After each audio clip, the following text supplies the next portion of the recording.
just about 8 o'clock now, so good morning to everybody that's with us this morning. Thank you for joining us in the next in our lecture series for the Micheli Center. Prior to 2020, we held these lectures in person in our Waltham location. And while we hope to return to that, the virtual platform has been working really great for us. This lecture is being recorded and will be posted to our YouTube channel later this week.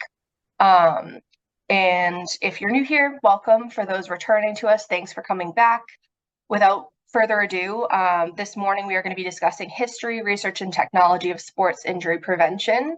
So we're going to start right away with Dr. Lyle Micheli, the founder of the Micheli Center and Director Emeritus of the Division of Sports Medicine at Boston Children's Hospital. And he's going to be providing a historical perspective on sports injuries and prevention from his experience as an orthopedic surgeon for almost 50 years.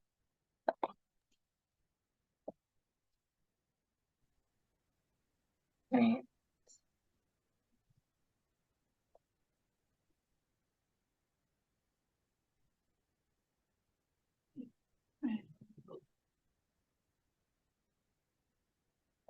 So I'm going to put the hat on of the physician who is centered on preventing sports injuries. And as you all know, we spend a lot of time treating sports injuries and sometimes with just medical interventions, sometimes surgical interventions. But there's a component of sports medicine that goes back thousands of years toward the prevention of sports injuries in athletes.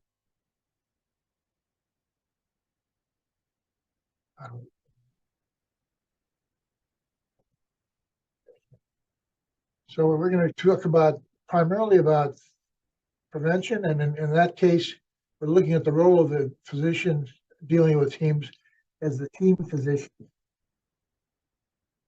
and as opposed to treating physician and or surgeon. So here's one component which we're not going to talk about today. We're not going to talk about different ways of repairing the ACL or different ways of treating an ankle injury and so forth, but rather prevention.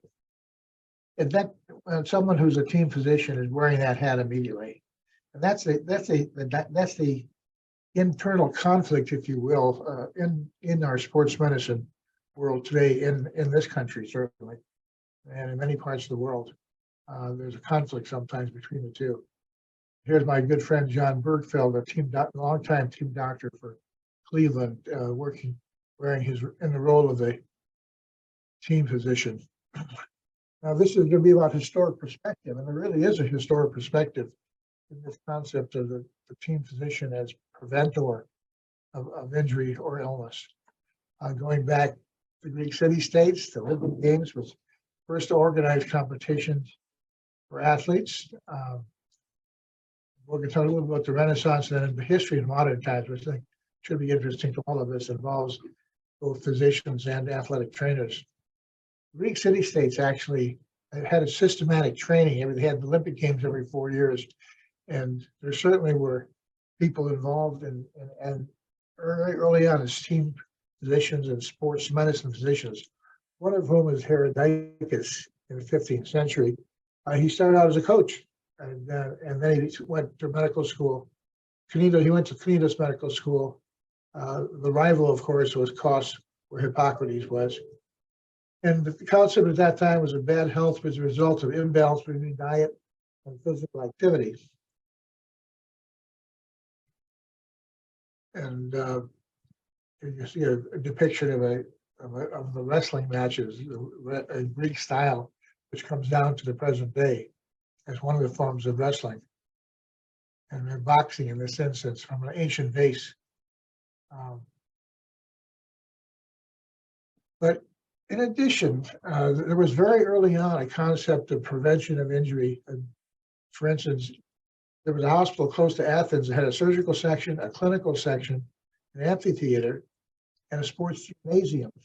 And this is particularly interesting to me because when we first proposed having a center for sports injury prevention with a training facility in it, I had to present this concept to the board of trustees of Children's, and one of the longtime trustees said, you're going to have a gym in a hospital?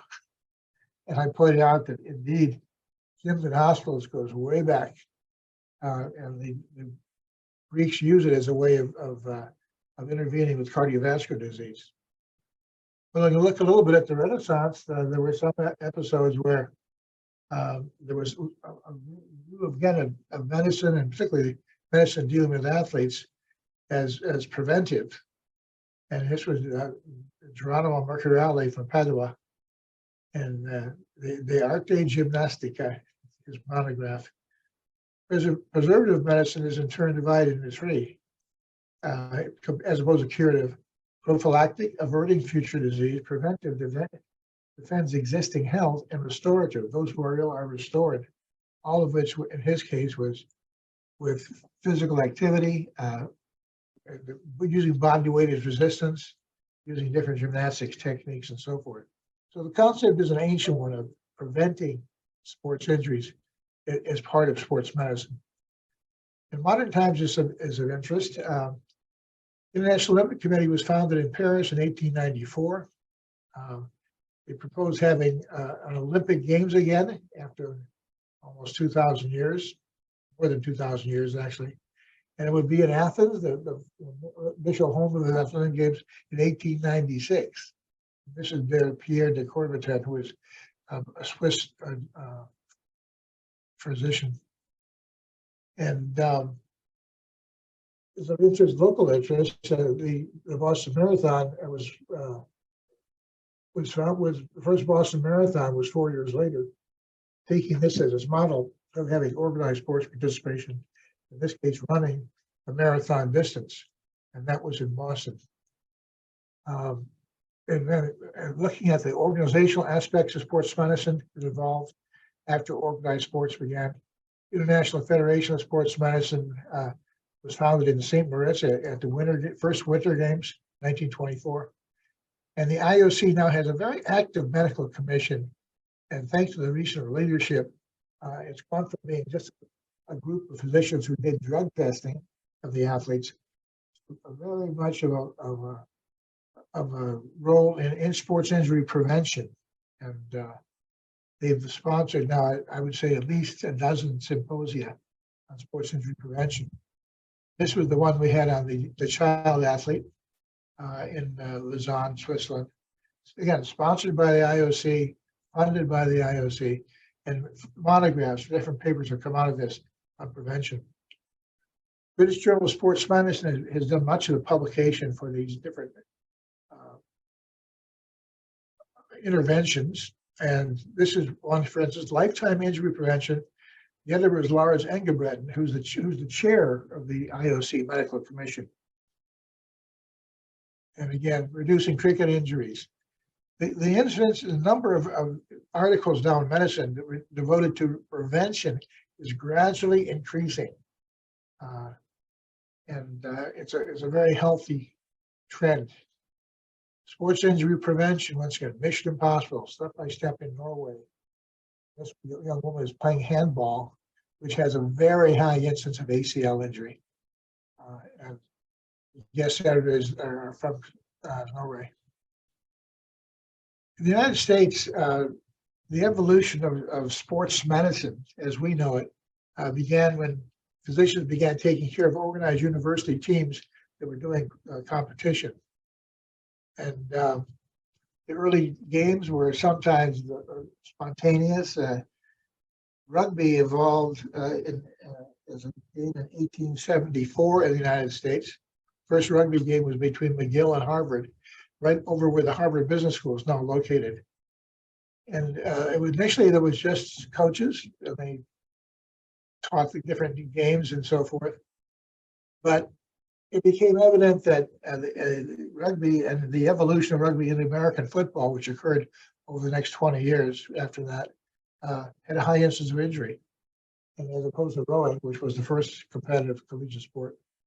And so that Dr. William Conan founded the medical department of the Harvard Athletic Association. It was funded by the HAA. That was in this area of the country was the first sports medicine department. Eugene Darling was a cardiologist who worked on the staff of the Harvard Medical Center and Infectious Training Study of Harvard University Crews, 1899. Running participation was getting to be very popular. Nichols and Richardson, football injuries of the Harvard squad for 3 years under the revised rules, 1909. And again, these were primarily volunteer physicians. They helped, they go down and cover the game sometimes, and they were very informal, basically. But it wasn't enough, particularly with the dangers that were becoming manifest in American football. For instance, Teddy Roosevelt threatened to ban American football because of the number of injuries and deaths that were occurring. And on the West Coast, 6 universities switched over from American football to rugby because rugby was safer in that situation. No flying wedge, et cetera, et cetera, et cetera. It was a time of turmoil in collegiate sports. The real pioneer of systematic approach to sports medicine and sports injuries was Augustus Thorndike. He was the head team physician of the Harvard Athletic Association, and he wrote this monograph. This is the third edition, 1948. I have a copy of it, and it's fascinating to see how forward he was. Notice the title: Prevention, Diagnosis, and Treatment of Sports Injuries. And he wrote his first issue in 1936, second 1942, and then in 1948, when the doctors were coming back from World War II, he wrote his third edition. It included sections on training regimen, on diet, mandatory protective equipment, and he initiated the concept of having athletic trainers working with the teams to carry out these interventions that the physicians were talking about at that time. 1925 is when trainers occurred on the Boston scene. And if you look at this, his introduction to his section, part 1, he put part 1, the prevention of injuries in athletics. And he talked about the gradual evolution of organized college sports from uncoached, untended teams of the 1880s to the present system at that time of systematic, well-balanced programs. They included every aspect: nutrition, actual physical training, playing techniques, safety in playing techniques, and it was a revolutionary thing. There were several other centers. University of Michigan was early, Stanford was early in this whole evolution. So when I came out of the service after Vietnam, came back to Boston, Dr. John Hall, the chief of Children's, asked me to form a sports medicine section. And initially, there was myself, a secretary, and 2 examining rooms. And early on, having looked at some of the previous historic interventions in sports medicine, I thought we should have a prevention section of our sports medicine program. And we have one, as you all know. And it's evolved progressively. This is one of our early publications. Dan O'Neill, one of our fellows, recognizing and preventing overuse injuries in young preventing was we came up with this concept of risk factors, the host risk factors, environmental risk factors. Each child that comes in with an injury, run through this in your mind. Why did this kid get injured? What were the factors contributing to it? And of course, that's the first step in injury prevention, determining what was active in this situation. And then there's been a progressive sophistication of extrinsic risk factors, intrinsic risk factors. And again, everyone trained in sports medicine should have this in their mind when they walk into a room with an injured athlete. Why did it happen? What can we do to prevent such injuries, and in particular this injury, and what can we do to help the kid recovery? And the very little corner on the right, I'm going to call your mind to psychological and social factors. And we have just published a book on that. It's about to be released within another week or two. And it's amazing how important this can be. Some of our early patients with regional pain syndrome in children, which was thought not to be ever occur, occurred in the young athletes that we were dealing with, subject to a lot of psychological stress, familial stress, and so forth. And from that has come our understanding of regional pain syndrome in children. But see that this is the hallmark that a team doctor, an athletic trainer should be having in their mind when they approach a kid with an injured problem. Now I'm going to use a case study, a sport that I near and dear to me, rugby. And back when I first started playing rugby, it was sort of mud, blood, and bear. You know, you got out there and played. You got hurt. That was too bad, and so forth and so on. And there was a certain amount of foul play and this occurred and so forth. And there's the Harvard Stadium. And mud, blood, and beer was the approach that Harvard rugby had. One of our early publications, one of our earliest publications, 1974, looked at the incidence of injuries in rugby football. That's been an interest of ours. We had a symposium, a conference in Boston in 1990 on preventing rugby injuries. And a lot of people from Great Britain, New Zealand, United States, and so on. And trying to get people thinking in terms of this aspect of rugby. It's a fun game. It's a good fitness game, but there were too many injuries. And so this, to my knowledge, was the first conference on that topic. And from that came a monograph preventing rugby injuries. So that probably had to do in part with me being invited to the first International Rugby Board Sports Medicine Congress on Rugby Injuries, Edinburgh, Scotland. It was an affiliation with a game between England and Scotland. And so I gave my talk on prevention of injuries in rugby football. I went through risk factors and so forth. I got done with my talk, and the president of the International Rugby Board, who happened to be a neurosurgeon, gets up and says, "You can't prevent rugby injuries. You just go out there and play, and if somebody gets injured, they get injured, and so on. What is all this nonsense about preventing rugby injuries?" And I said, "Well, we've got to use an approach to it somehow." And so on. And at the reception afterwards, Princess Anne, who's the patroness of Scottish rugby, I was at the reception. She'd been at my lecture, and she said, "Dr. Micheli, do you think that my anatomic malalignment is a risk factor for injury?" And she's bow-legged. She was an Olympic rider. And so I said, "What do you say in that response? Yes or no?" But it's a charming young woman. But I think gradually the word has gotten out that contact sports like rugby, American football, we've got to prevent injuries. And this was an example, one of our articles, injuries sustained by high school rugby players. The first step in any injury prevention process is measuring how many injuries you have, trying to look at risk factors for injuries associated with the playing technique, is associated with equipment, et cetera, et cetera, et cetera. But you have to measure. You have to have a number. And we found, for instance, in this one study in 2056, there were 5.2 injuries per 1,000 athletic exposures.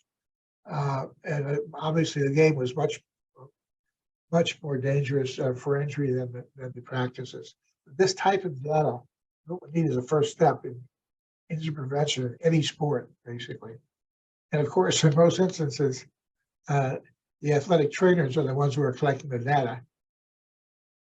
So prevention of rugby injuries is something that's been a very specific concern for me. And I think we've made some real headway in this internationally. Get the players on board about safe play, and get the coaches involved about teaching safe technique. And the flag system, which was borrowed from soccer football by rugby football, I think has been instrumental in dropping the rate of serious injury in rugby. And it's amazing. On a kick now, if a receiver of a kick gets up in the air and you tackle him while he's in the air, you get a red card. And in that situation, you are out of the game and you are not substituted for. Similarly, if you hit someone in the head, with your shoulder or your hand, your forearm or whatever, you are getting a red card. And most recent interpretation of this law of rugby is that intent has nothing to do with it. If you do it inadvertently, you still get a red card. And it was instrumental in the most recent Rugby World Cup when New Zealand played one player down because early in the match there was a head blow, and it clearly was an accident. The player did not mean to spear the other player, but red card out, and England beat New Zealand probably as part of that reason with that. So as a team physician, you're wearing a lot of hats. You're field side. You're working with the trainers and maybe on tour, but prevention is what we all should be involved with in this regard. We have the tools we have are being able to help design preseason training, weight training in particular, strength training, strengthen the tissues, make the tissue stronger, more resistant to injury. Pre-petition evaluation, looking for disqualifying or tissues that have to be attended to. Be sure that there's adequate rehabilitation and after an injury. Working with the staff, particularly the trainers and any specialty consultants, such as neurologists and so forth. So injuries are just part of the game, not necessarily. I mean, certainly in a contact sports situation, we will get injuries, but we really can do a lot to help prevent them. Proper conditioning of the athlete before the contest, proper attention to playing technique, in particular avoiding dangerous play. If we're dealing with kids, it feels even more of a necessity, if you will. We don't want a university player to be injured, and steps are taken systematically to prevent injuries, if at all possible. But if anybody wants to prevent injuries in a given playing population, it should be in children. So sports medicine for children should have a very high incidence on preventive medicine, proper training of the kids, strengthening their tissues, proper playing technique. This is one of those IOC articles, one of those IOC conferences that we had on prevention of sports injuries. The consensus statement that came out of this, organized sports for children, it was published both the World Health Organization. Institute sports injury surveillance systems, a requirement for youth sports programs. It should be an absolute requirement as you start a youth sports program in a given country or whatever. Right from the start, you should have sports injury surveillance, looking at patterns of injury, rates of injury. Mandatory coaching and training, injury education about injury prevention. And I think that this is gives us a kickoff possibly for some good discussion on this. But I think that we all have to get involved in this, and we all know there are biases. The economic bias is very simple. You get paid a lot more for treating a sports injury, particularly surgically treating it, than you do for preventing it. But we have to wear that hat if we're working with children. Thank you very much.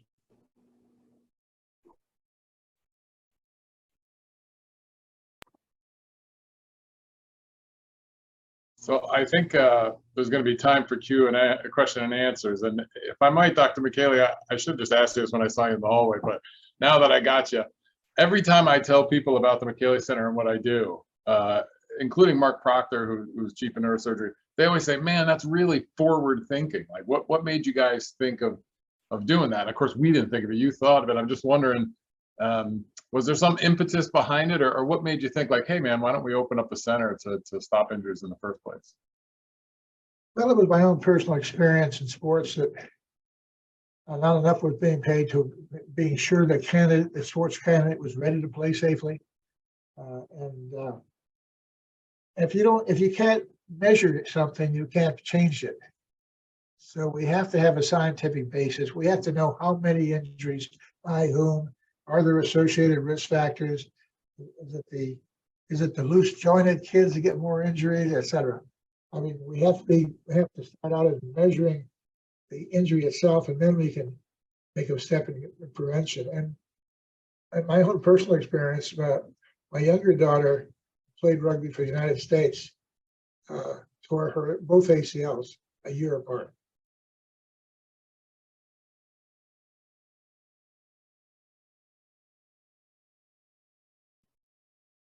All right. So we do have one question from an attendee. So they say, thank you for the amazing lecture. Also, congratulations on the 10th anniversary of the Micheli Center next month. What would be a major milestone we aim for the next couple of years to next 10 years?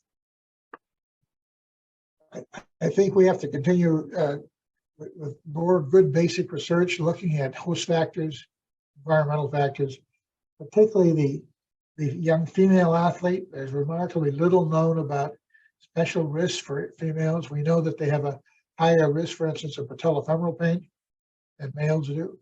They have a higher risk of exertional compartment syndrome or in the lower extremities than males do. We don't know why. So you can throw a dart and you can come up with 5 different research projects. There's so much more we have to do as far as looking at injury prevention for this athletic group. Wonderful. All right, so in the essence of keeping things moving here, it looks like we might have one more question. Oh, they just said thank you. Perfect. All right, so we'll move along to Dr. Meehan's presentation. Everybody that is here as an attendee, the Q&A will be open throughout. So if you have questions for Dr. Micheli, Dr. Meehan, Shawn, or a question that you'd like them all to address, please just drop that in that box, and we'll spend some time after each presentation and at the end. So Dr. Meehan, if you would like, I'll spotlight you now.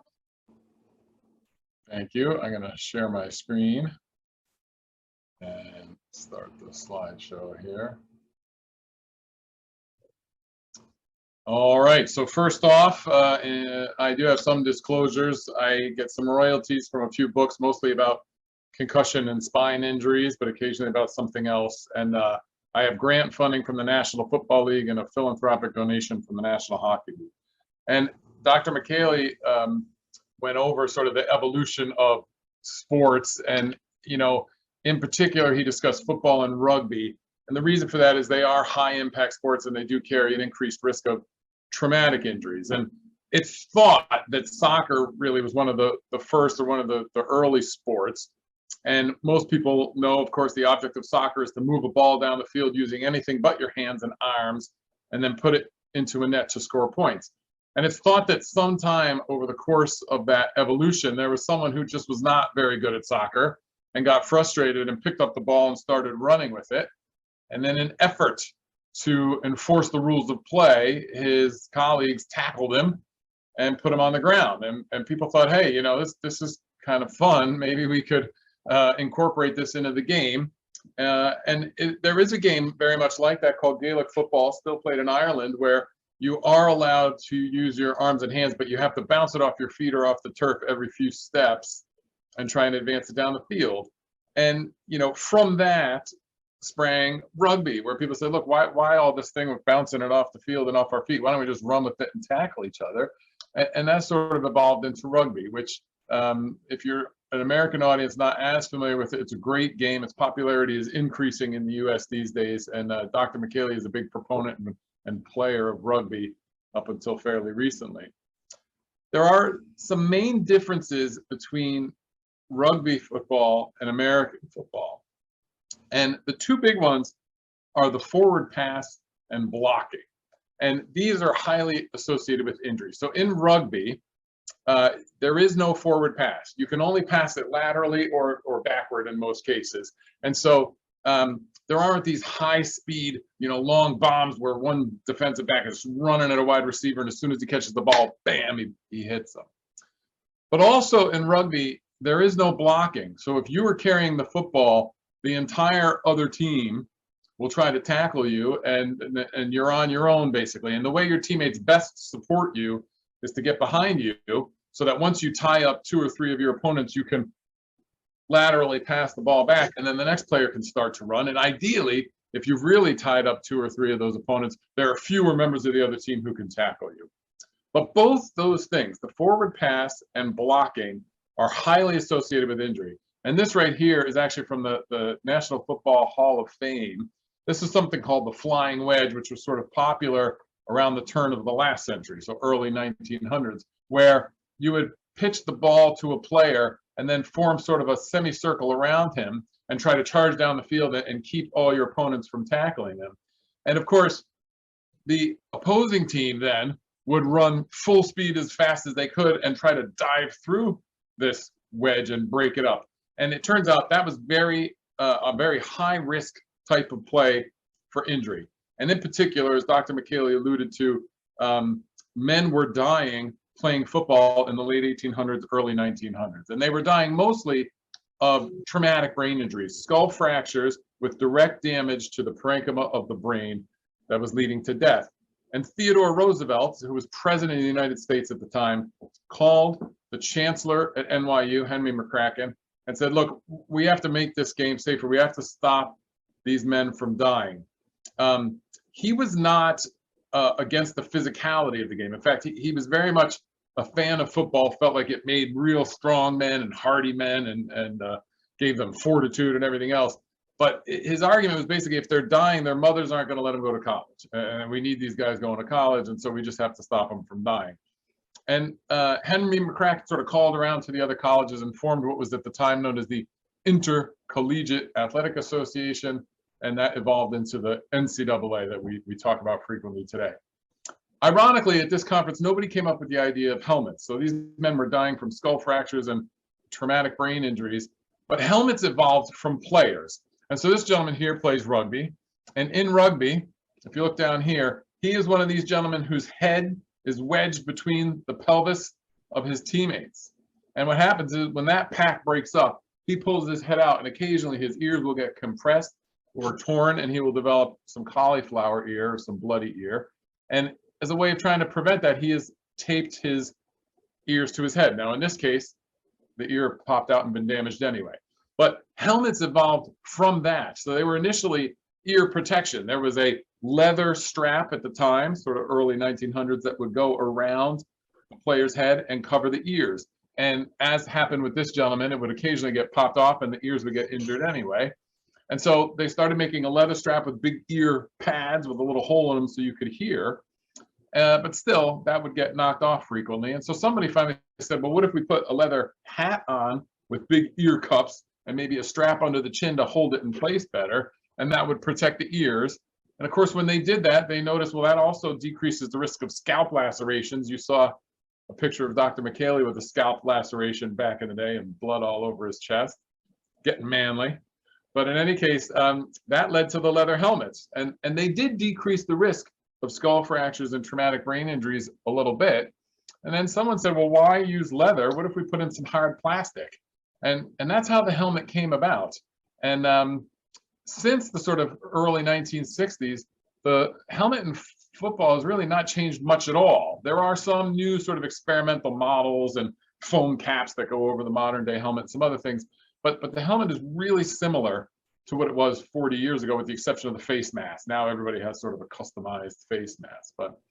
And it turns out that was great. That reduced the risk of fatality from a traumatic brain injury by 50%.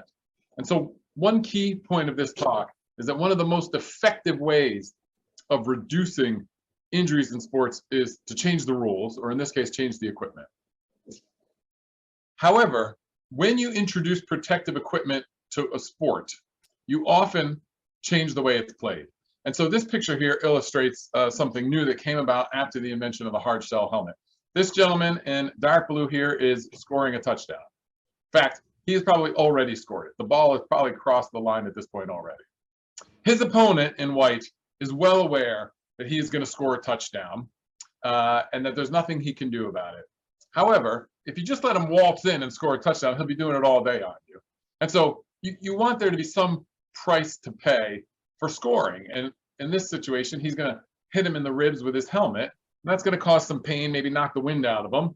And it's not to be mean, but then next time he gets the ball, maybe instead of waltzing in the end zone, he's going to try and run around you so that you don't hit him in the ribs again.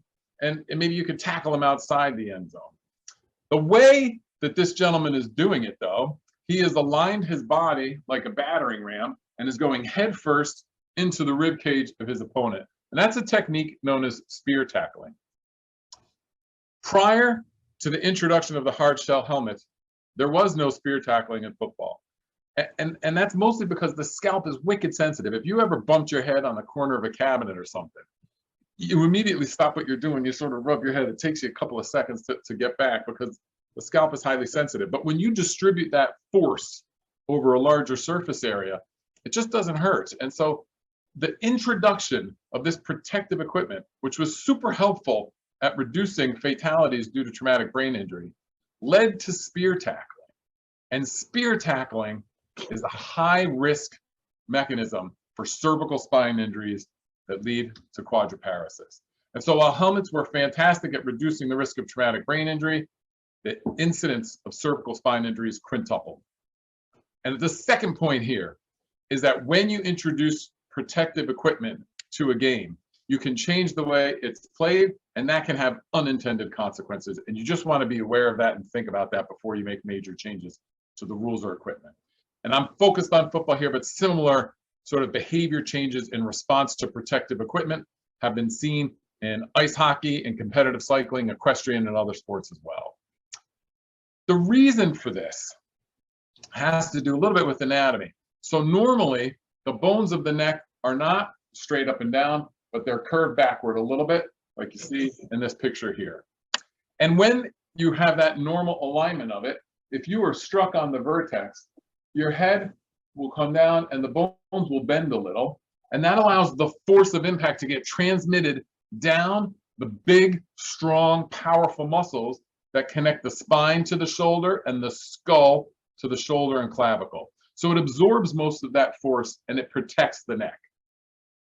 If, however, instead of the normal anatomy, you line your body up like a battering ram and you hit it, now the bones are straight up and down. And when you get struck on the vertex, that force gets transmitted down the spinal canal, the spinal column rather. And two things can happen. One, you can get a moment of forward flexion at the time of impact, in which case you shatter the anterior portion of the vertebral column, and that results in a teardrop fracture. It has to do with the way it looks on x-rays. Or if there is no moment of forward flexion, it gets transmitted straight down the vertebral column. What's not pictured here is in between these bones are these rubbery intervertebral discs. And as the force of impact on the head starts to compress the column down, and of course the feet and the ground and the rest of the body are compressing it up, pressure inside that intervertebral disc builds up higher and higher as it gets squeezed until eventually it bursts into one of the vertebral bodies and shatters it. And in this picture, all these little fragments are nicely aligned in front of the spinal canal. But you can imagine in cases, many cases, these fragments get retropulsed backwards into the spinal canal, and that results in paresis or paralysis, quadriparesis, quadriplegia. And sports is sort of a significant risk factor for this. So right now, about 9% of all spinal cord injuries result from sport. Among kids who are more commonly involved in active sports than adults, it accounts for about 16%. And of course, there are very few kids age 0 to 6 that are participating in sports. And so if you look at kids age 6 to 18 years, almost 1 out of 4 cervical spine injuries occur during sports. So spear tackling, which resulted from protective equipment, has resulted in, or did for a while at least, result in this unfortunate happening. Now, epidemiologists and sports medicine physicians caught on to this, and spear tackling was banned in 1976. And as a result, the incidence of quadriplegia from sports plummeted. So there were about 30 or so cases a year in the mid to late 70s. Immediately after spear tackling was banned, there was a precipitous drop-off that continued until the present day. A little blip in the 80s where it went high again for some reason, but really it's much, much rarer today. Just reinforcing that rule changes are one of the most effective ways we have decreasing the risk of sport-related injury. Similarly, in ice hockey, Bill Roberts, a sports medicine physician, was studying leagues in Minnesota. So there was a tournament going on in the 1980s, late 1980s in Minnesota. And they, at one halfway point through the season, put into place something called fair play rules. So normally in ice hockey, you know, you look at your wins, your losses, and your ties, and you get a certain number of points for them. And then at the end of the season, they get tallied up, and the one with the most points is the #1 team going into a tournament, into the playoffs. What fair play rules did is said, okay, in addition to wins, ties, and losses, we're going to look at your penalty minutes. And if a team has less than 6 penalties in a game, they get an extra point. If they ever have more than 12 penalties in a game, we're taking away 2 points. A player that gets more 5 penalties in a game is suspended for that game and the following game. And all those points went into your record. So it went into your ranking. Are you going to be the #1 team or not? And what happened was dramatic. The number of penalties per game was cut almost in half. The number of injuries per game was cut by more than 2/3. The number of notable injuries, what they call, said concussions or face lacerations or any other injury that kept you out for more than a week, was dropped by 3/4. And the same thing happened if you just look at injuries per game, okay? Dramatically lower than when there were not fair play rules instituted. And so again, the rules, changing the rules of the game, most effective way we have of decreasing injury. Now, it's not all about rule changes. Dr. Micheli referred to ACL injury, and there's a couple reasons we focus on this. Probably one of the big ones is it's hard on the athletes. So typically you get injured, you see a trainer or a doctor, you get an exam, they wait for the swelling to come down, and you do some prehab. And the ACL, unlike a lot of other ligaments in the body, does not heal itself typically. And so you can't just put them in a cast or on crutches and think that it'll get better. You have to see a surgeon who will reconstruct another ACL made out of tissue from somewhere on your body or perhaps from a cadaver. And as a result, after you do this period of immobilization and some prehab, you then have a surgery and then 9 months of rehabilitation. So the athlete is out basically for a year. It's about 10.5 months that they're out of sports. Now I just throw a plug here, even though we're not talking about treatment. Dr. Martha Murray, our chief orthopedics, developed what she calls the bridge enhanced ACL repair, which is a technique that allows the ACL to heal itself. In fact, Dr. Micheli did the first study on that, I think still involved in the follow-up studies. It still requires a surgical procedure, but nonetheless, there is a possibility in the future your ACL will heal itself, but you still have a prolonged absence from sports. And so obviously there's been research on trying to decrease the incidence of ACL tears in the first place. A lot of that was done by Dr. Micheli as well as Dai Sugimoto, one of our former postdocs who's still a collaborator of ours. And they noticed a few things. Hamstring strength is protective of the ACL. And if you think about it, you have your femur, your shin bone, right? Thigh bone, shin bone, and the ACL is like a strap that connects them.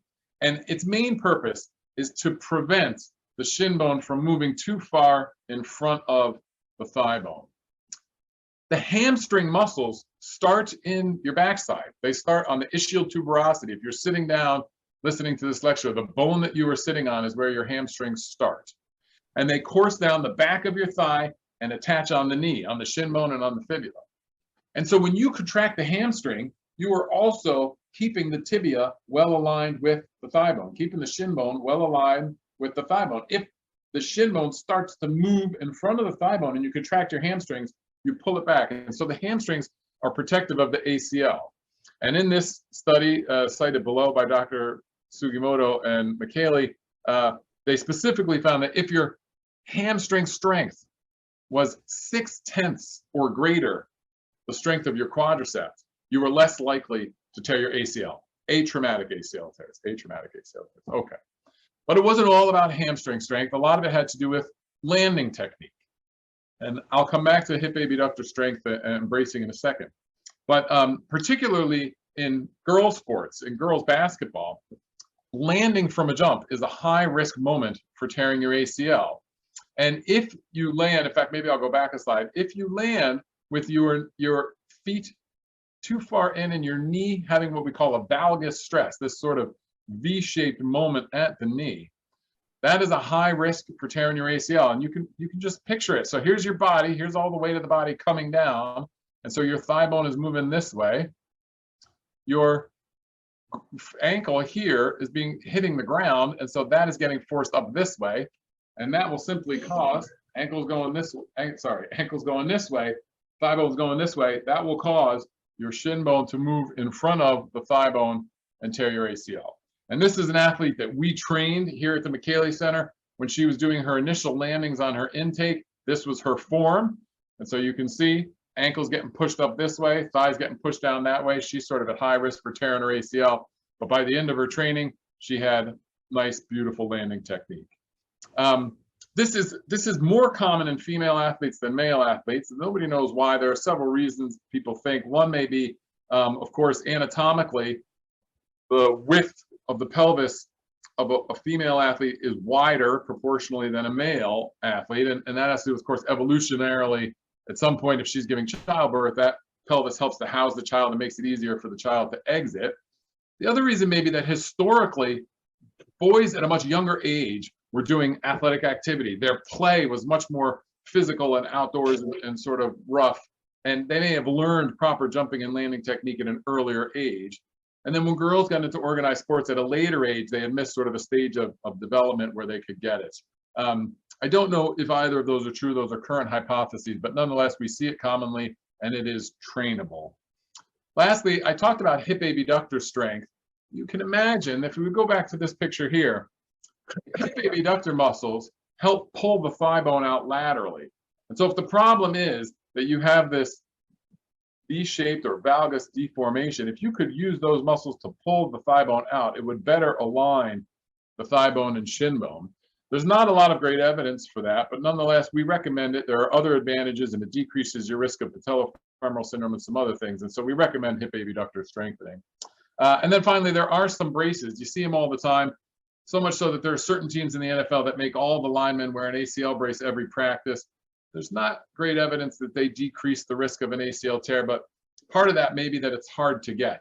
Relatively few athletes will tear their ACL, so if you're going to try and figure out if it's helpful, you'd have to get hundreds and hundreds of athletes wearing a brace, hundreds and hundreds not, and see are the ones who aren't wearing a brace more likely to tear their ACL. It's just sort of a hard study to do.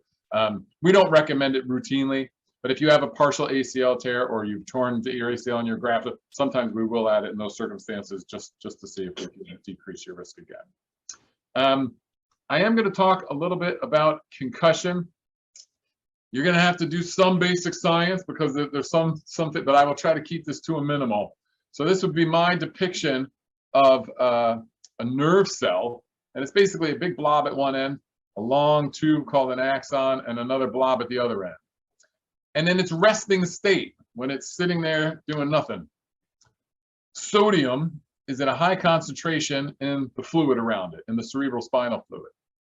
And when it's time for that cell to act, it acts by this is normal cell function here, by conducting something called an action potential. Basically, a sodium channel embedded in the membrane of the axon right about here is closed, and when it's time for the cell to act, it opens very quickly and closes again. But when it's open, sodium moves into the cell down its concentration gradient, which triggers the next sodium channel to open, and sodium moves in, which triggers the next one, which triggers the next one, all the way until sodium rushes in to this end blobular structure. And once its sodium is in there, it fires out a chemical, a neurotransmitter that causes the next cell to do something. That is how the cells function normally. Concussion occurs when the brain is spun so rapidly that it causes a shear strain of the brain. It causes the brain to wobble, and it wobbles in such a way that it deforms the axonal membrane and opens that sodium-potassium channel.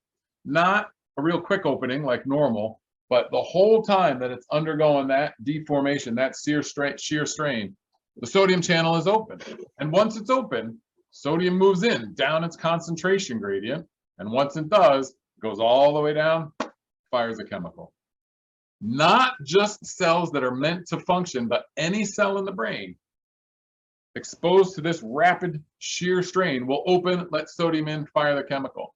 Now the system is set up to very rapidly pump sodium out quickly after normal functioning of those channels. But when you have that shear strain, the channel is open for a relatively long amount of time and massive amounts of sodium. go into the cell, and the system's not just set up to pump it out that fast. And so it takes days, hours, weeks sometimes to pump out all that sodium. And until you pump it out, the cell can't function again. And that period between when the wobbling of the brain called all this sodium to get in the cell and you've effectively pumped it out again, that is the period in which the athlete has a concussion. Their brain is not functioning properly because these cells have not been reset. That's what it is. Now that we know that, it'll make sense how you can prevent it. So the easiest way is something called collision anticipation. Coaches in lacrosse, ice hockey, sort of sports where this is common, will constantly talk to the athlete about having your head on a swivel. Now, the point of that, from the coach's perspective, is that you always know what's happening and you make better plays. But it turns out that if you are constantly aware of what's going on in the field, you are less likely to be struck unexpectedly. So if you don't see a hit coming, you are much more likely to get a concussion. If you see it coming, you instinctively brace for it. You bend at the knees, lower your center of gravity. A lot of times you'll initiate the hit, which is a lot safer than sitting there waiting to take it. And that is associated with a decreased acceleration of the brain, a decreased spinning of the brain, thereby reducing your incidence of injury. So collision anticipation, decrease your risk of concussion. Part of the reason for that likely has to do with neck strength. If you don't see a hit coming and you get hit on the chin, your head is going to spin very rapidly because your head weighs probably, I don't know, 12 pounds or so. Bam, you get hit, it's going to spin super fast. If you see it coming and you brace for impact, your neck muscles contract and they connect your head to the rest of your body. So now instead of 12 pounds being struck and accelerating, you have, whatever you weigh, 160 to 230 pounds accelerating. And so the acceleration is much slower. And in fact, that was the hypothesis when Dawn Comstock launched a study where she followed almost 7,000 high school athletes, measured their neck strength before the start of the school year. And it turned out for every increase in pound force that the athlete was able to generate with their neck and forward flexion, the incidence of concussion decreased by 5%. So strengthening your neck muscles, likely a good way to decrease your risk of concussion. Now, the reality is, despite what you hear in the media, concussion most of the time is self-limited. It goes away fully and in a matter of days or weeks.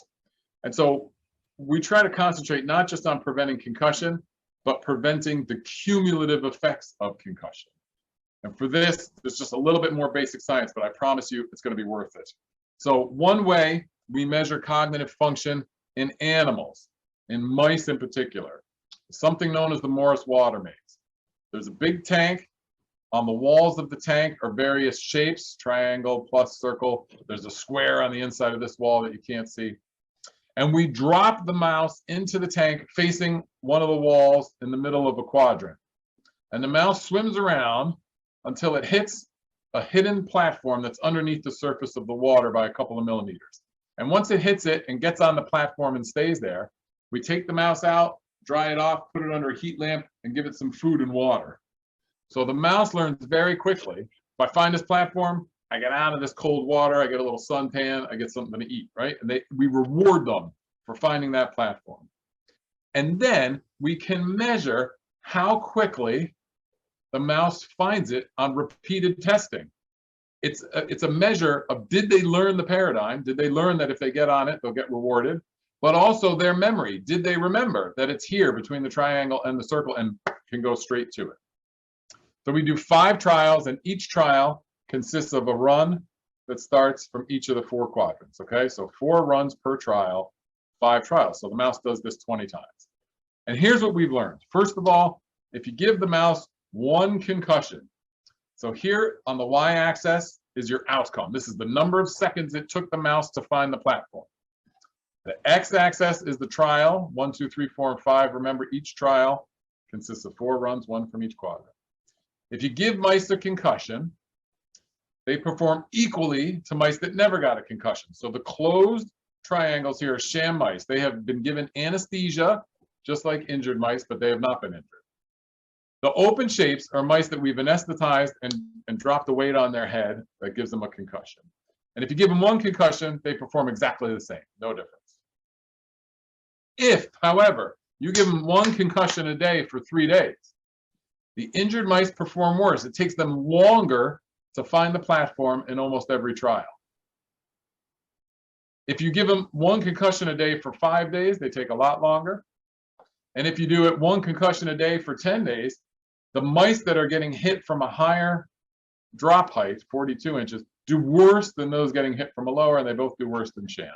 So concussions have a cumulative effect on your cognition if you get it every day. And I should say, these are much more severe than the typical concussion in sports. All of these mice are knocked unconscious. About 20% or so have a seizure activity at the time of injury. So much more severe. But nonetheless, if you give it that high a force, 1 a day, there are cumulative effects. Okay. Now, we wanted to know, does spacing out the injuries in time decrease your risk of injury? Because that's what we do now to try and prevent these cumulative effects. During the 1970s, 80s, even early 90s, the official American Academy of Neurology recommendation for concussion was have the athlete wait 15 minutes. If they feel better, they can go back in the game. That's how it was done. Now, we wait till their symptoms go away. If you have balance testing or neurocognitive testing, that goes away. And then we wait another week and then we clear them. And we wanted to know, is that preventing any long-term problems at all or not? And so we spaced out the injuries for the mice. So you've seen this graph before. If they get 1 injury a day for 5 days, they do worse than sham. If they get 1 injury a week for 5 weeks, they do worse than sham, but it's not quite as impressively different. And if they get 1 injury a month, they do, the graph looks like maybe they're doing a little worse than sham, but statistically there's no difference. And it turns out since then we've done 1 every 2 weeks and you get the same thing. It's not statistically different, but it looks worse. So the point is, I would say you are decreasing the risk of long-term cognitive problems by spacing out these injuries over time. So I think in the last 15, 20, 30 years, we have done a lot of good for athletes in this regard, at least. Now, most of the time, when people talk about the cumulative effects of concussion, they talk about something called CTE, or chronic traumatic encephalopathy. And there's a ton to talk about here, but I'm just going to focus on another way we're trying to prevent it. Chronic traumatic encephalopathy is a pathological diagnosis. You look at the tissue after somebody has passed away and you see, is there an abnormal form of something called the tau protein in their brain? Now, I don't want to get into that, but I will just say, in these slides, we are looking at the section of a mouse brain that has been given an injury. The blue staining you see here is just normal mouse cell, okay? Abnormal tau protein is in red. So if we give these mice one of our concussions using our model, by 24 hours, they start to make this abnormal tau. And by 48 hours, they've got a ton of it. And 2 weeks later, they've cleared it, almost all. They've gotten rid of most of it, okay? If, however, we give them 1 hit every day, well, 7 over the course of 9 days. Lab techs don't come in on the weekend, okay? So the 10 injuries in 10 days, I came in and did it myself, but now the lab techs won't work Saturday, Sunday. So now we give 7 injuries over 9 days. If you do that, they start making tau right away, 48 hours. It's still there at 2 weeks. It's still there at 2 months, a lot of it. And actually, it's even there at 6 months, which I'm going to show you in a second. But the point is, 1 injury, you let the mouse rest, they make this abnormal tau, and they clear it. So again, we are likely doing them some good by spacing out the amount of time between injuries. If you give it every day, they make it and it stays. And not only does it stay, it probably spreads by itself. So if you're not used to looking at a mouse brain in cross section, this is sort of the inner structures of the brain, sort of deep in the brain. And up here is the cortex, the part that's near the skull. And 24 hours after we injure the mouse, there's a lot of abnormal tau along the cortex. If we leave the mouse on the shelf and 6 months later sacrifice it to look at the brain, that abnormal tau is spread through the entire brain. So once you trigger this process by giving enough injuries, high enough force close enough together, you cause this spreading of abnormal tau. And that leads to degeneration of the neurons. This is an electron microscopy of a neuronal axon, that long tube that goes from one blob end to another. And there are these gray lines in it that are the microtubules. They help transport stuff from one end of the cell to another. And if instead you look at that axon and you cut it and turn it around so that you're looking down it, you have these gray dots. Those are the microtubules, all right? Now, this is a normal mouse. If we injure the mouse, we give it a traumatic brain injury, those long linear grain lines get broken up. They turn to this sort of hazy, cloudy mess. And those beautiful sharp dots turn to this hazy, cloudy mess. And that is associated with their behavior. Mice who've been injured like this exhibit increased risk-taking behavior. So normally, if you put mice on this structure here called the elevated plus maze, they will stay in the walled section, in the closed arm of the plus maze. If you've ever had mice in your house, they don't rarely will they walk out in the middle of the living room and look around. They dart along the walls and behind the refrigerator and furniture, because over the course of evolution, the mice that just went wandering out in the open got eaten by an owl, right? And so they're evolutionarily programmed to stay in closed structures. These graphs down here are the tracings of mouse traveling in an elevated plus maze oriented this way. So the closed arm is up and down. And uninjured mice going up and down the whole time. Every now and then you get a rebel, kind of runs out in the open arm, but most of them are staying in the closed arm, okay? If you injure them, they run out in the open arm all the time. They exhibit increased risk-taking behavior.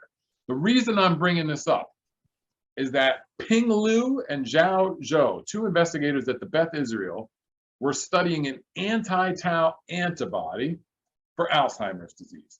And Rebecca Mannix, my colleague in the lab, really smart, walked over to them one day and said, hey, can we borrow your antibody? We think it might help with trauma. And they were nice enough to collaborate with us and do some experiments. And we gave mice their antibody after trauma, and here's what happened. Here are the uninjured mice, nice sharp microtubules. You've seen this slide already. Here are mice that got injured. The microtubules break down and form this cloudy, hazy mess. Here are mice that were injured that we gave their antibody to. And I think you can see the microtubules are in much better shape after the antibody than if they were just injured and not given the antibody. It's not perfect. It doesn't look perfect like sham. There's still some of these microtubules that are looking cloudy and hazy. But boy, it's a lot better than if you didn't treat them. And that also prevented long-term changes in their behavior. So again, you've seen this. Sham mice stay in the closed arm of the elevated plus maze. Injured mice running all over the place out in the open arm. Injured mice given their antibody, not only do they protect the microtubules, but they tend to stay in the closed arm. Yes, they run out in the open arm more than sham, but a lot less than injured and not given the antibody. So one way in the future that I think we might be able to prevent chronic traumatic encephalopathy or other cumulative effects of concussion, may be treating them with this antibody. And it's currently an FDA-approved safety trial right now. So phase 1 trial with the FDA. Now, let's take a breather. Concussion's heavy, okay? So we'll switch to something else. Repetitive stress injuries. These are common injuries, particularly runners, dancers, people who are doing the same motion every time. They tend to get stress injuries, particularly stress of the bone, stress reactions and stress fractures. We often discuss the 10% rule, which I discuss and believe in, but frankly, there's not a lot of evidence it's helpful. If you don't know what it is, the 10% rule recommends that during your training, you increase your mileage or the time that you are doing your sport no more than 10% per week. So if you're running 30 miles a week, next week you would run 33 at the most, the week after 36 or 36 and a half if you want, okay? And you increase by 10%. There is not a lot of evidence that that decreases your risk stress injury. Nonetheless, I think it probably does. I think it's good practice. We recommend it. There is evidence that if you quickly increase activity too quickly, that you do increase your stress injury. In particular, if you move from one sport that's non-weight bearing to one that's weight bearing. So say you swam during the winter, and now you're going to run long distances with the track team, your risk of stress injury is much higher than the athletes who played basketball during the winter and switched to running long distance with the track team, okay? So if you go quickly from non-weight bearing sports to weight bearing, your risk of stress injury is higher. For time's sake, because I got about 12 minutes here, I might move on from some of this, but I'll say this. There are other ways to prevent just injury in general. So we've talked about, okay, how can you prevent ACL? How can you prevent cervical spine injuries, concussions, stress injuries, etc.? What if you don't specifically call out an injury, but you say, I just want to decrease the risk of injuries in general. Well, there are ways to do it, and there are multiple programs. I won't go through them all, but I just want you to get the main point.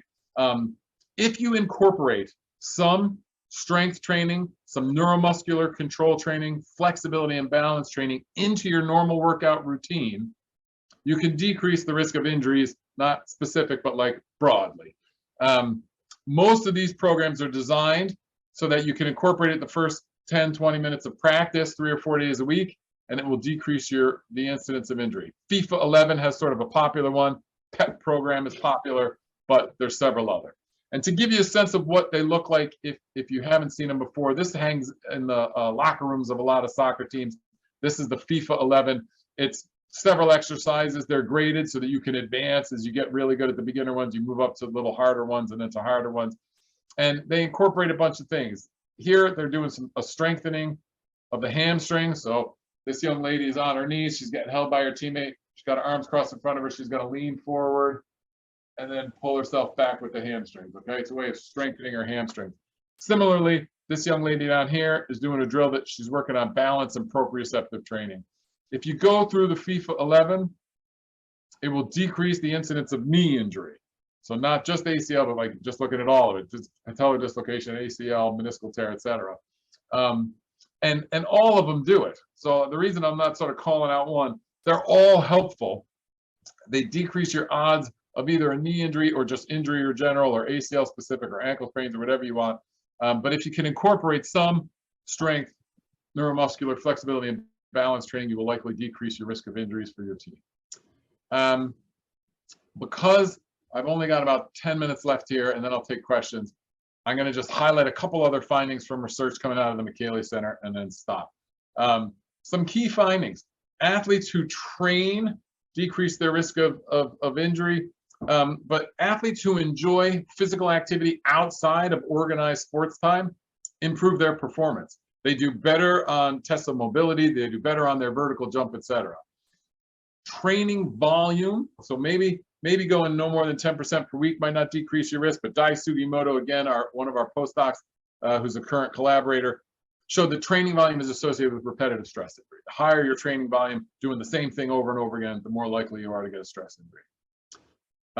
Andrea Stracciolini and Matt Maluski did a study. So I think a lot of times we think of obesity and being overweight as a problem for American children, but we somehow think athletes are exempt. The American Academy of Pediatrics recommended removing televisions from kids' bedrooms, as well as internet access or unrestricted internet access in the bedroom. They wanted to see, look, does this apply to athletes too? Do athletes who have a TV in the bedroom, are they at higher risk for overweight and obesity than athletes that don't? It turns out, yes, they are. And so those recommendations should hold just for, not just for regular kids, but for athletes also.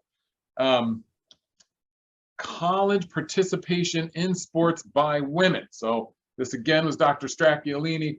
We looked at athletes, alumni basically, people who were between the ages of 50 and 70 years old. And we separated women out into those who played a sport in college and those who didn't. It turns out the ones who played a sport in college were more likely to exercise later in life when they're 50 to 70. They had a lower risk of having ever smoked, of having ever used recreational drugs, and they had lower risks of high blood pressure, high cholesterol, and obesity. So some benefits of participating in sports. They did have decreased mobility and a higher risk of anxiety. It wasn't perfect, but they decreased the risk of these things. And then Emily Pluhar and Kelsey Griffith here at the Micheli Center wanted to study if sports was associated with a risk of anxiety and depression. They separated athletes into team sports or individual sports. Individual sports, things like dance, figure skating, where you were getting judged. It turned out that the team sport athletes had a lower risk of anxiety, lower risk of depression. So again, focusing on the benefits of sports. I think most of you know about the Micheli Center. So I may skip over part of this to focus on one main thing. Actually, let me come back to this. So where is this? This is our signature service. So if you're an athlete, you want to decrease your risk of injury, come stay with us.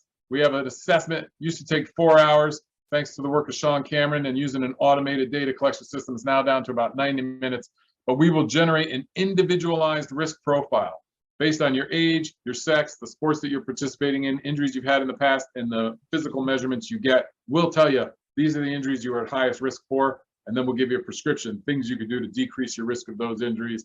If you're not sort of a general athlete, but you just like to run, or you're just worried about ACL injury or some specific injury, we also have unique programs for that. So I think I went a little long, but I still have about 10 minutes for questions, so I'm going to stop there. Thank you for listening.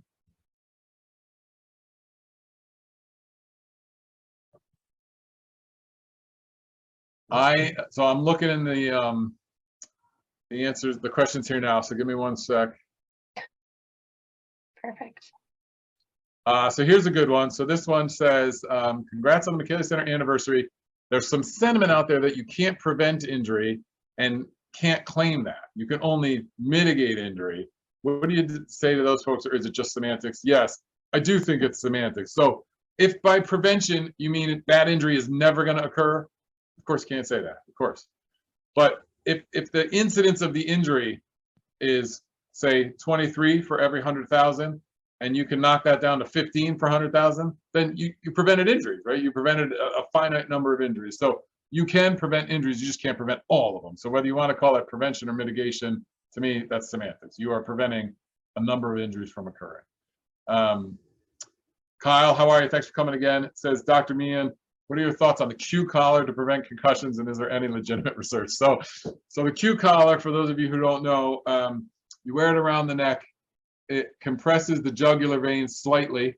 The point of it is to increase the pressure in the jugular vein and slow down some of the loss of blood from the brain, so that you build up a fluid barrier to cushion the brain. Okay, it's supposed to keep more fluid in the brain. I guess I have a few thoughts. So this was brought to me by the company at the time. They wanted us to do research with it. I just didn't think it would work, so I was not interested. I then got approached by a colleague of mine, Greg Meyer, and he was doing work with the company. And I said, look, I met with them. I'm not into the whole company thing, whatever. And he said, well, actually, I want you to do some animal research with it to see, is there something that I thought that's a great idea. Like, let's put it on some animals. So we did a porcine model, a pig model of concussion, and we put the collar on them, and we measured before and after effects. And it turns out, in that setting, a pig that's anesthetized, that's getting a really big injury, they're wearing the collar, it does seem to prevent some changes that occur to the tissue of the brain when they're wearing the collar. Whether or not those have anything to do with, how the animal feels or how it's going to behave or whether it's going to have long-term problems, I don't know. But there's clearly some effect of it that I was not expecting. And then there was, again, with Greg Meyer, we did a study of high school athletes, some who wore the collar, some didn't over the course of the season. And we noticed some MRI changes that occurred in athletes over the course of the season that didn't occur in those wearing the collar. So again, whether or not that's going to be clinically useful or have any effect on the athlete themselves, or whether it's just a picture on an MRI, I don't know. I don't recommend it yet. I feel like we just don't know yet, but it's still worth researching. I also worry about wearing a hard plastic thing around your neck. Let's say it gets twisted, you're playing ice hockey, you get caught up with the gear of someone else, it pulls on you and hits you in the trachea. So I just feel like there's a risk of injury, and without any proven benefit, I don't yet recommend it, but there is some evidence that maybe it's doing something. Another question, Emily, do I have time for this next question? I think so, yeah. Yeah, I got 7 minutes. So impressive talk about head injury. The rule change in fair play seemed very powerful. Why is the NCAA or National High School Sport Association not enforce those approaches? Do you believe educating coaches and players is a feasible method? I don't know. I ask myself this all the time. Danielle Hunt, if you came to our hockey talk, presented these fair play rules, and it was done that season, and I don't think anybody's ever done it again, and I don't know why. I think it would encourage better sportsmanship. It would decrease the risk of injury. It would decrease the number of penalties per game, which would pick up the pace of the game. I mean, I think they should do it 100%. I don't know why. Do I believe educating coaches and players is feasible? I do. I think you have to approach it differently. So I think I think you got to show them the benefit to them. So if you say, look, if you do this little bit of thing, your star player is less likely to get injured. Right? But whoever you got sitting on the bench that's like giving you some depth, they're less likely to get injured. That might work. I find players that have had a bunch of injuries recently are more likely to do it. So we did have a team, 6 girls on this one soccer team tore their ACL in like 2 seasons. And so they came for ACL prevention for like 3 or 4 years after that. And then nobody tore their ACL, and then they stopped coming. So I think it's just got to be, you know, it's just the way you approach it. Last question. The antibody approach sounds very promising. In your estimate, how long does it take from animal models to human? Like people are actually able to take it as a pill. So at present, so first of all, it's in a phase 1 safety trial. So it is in human studies at the moment. You know, you're probably looking at, assuming it works, assuming like it continues to be as promising at every stage of it, you're probably looking at 10 years before it's in people. And at this point, I don't think it'll be a pill. I think it'll be injection. So it'd probably be like an intra-thigh injection, bang, right on the sidelines after injury if it were going to happen.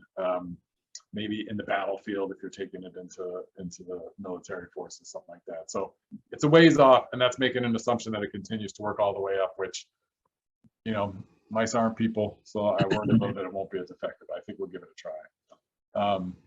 Oh man, we got one more. Go for it. Okay, so more adults are athletic for longer now, including more women returning to participation after childbirth. What do you see for the future of injury prevention for adult recreational athletes that don't have access to athletic trainers? So most of the injury prevention has to do with rule changes, the way you change your training, so increasing your mileage too quickly or switching to surface area, et cetera, or incorporating something into part of your training. And Shawn's going to talk about that next. I do think that's easy for adults to do. The question is, where are they going to learn how to do it? And so I think a few sessions with a strength and conditioning specialist, or in our case, an injury prevention specialist, reading some of the literature we put out, maybe even talking with Carl Gustafson, our physical therapist, who's putting together some online programming. I think that they'll have access to that, and that'll decrease their risk as well. All right, thanks for listening, Shawn. Thank you for your patience. Wonderful, thank you. So our final panelist today is Shawn Cameron, one of our injury prevention specialists in Waltham. And he will be guiding us through discussing technology to reduce injury risk and design evidence-based injury prevention programs. So Shawn, take it away.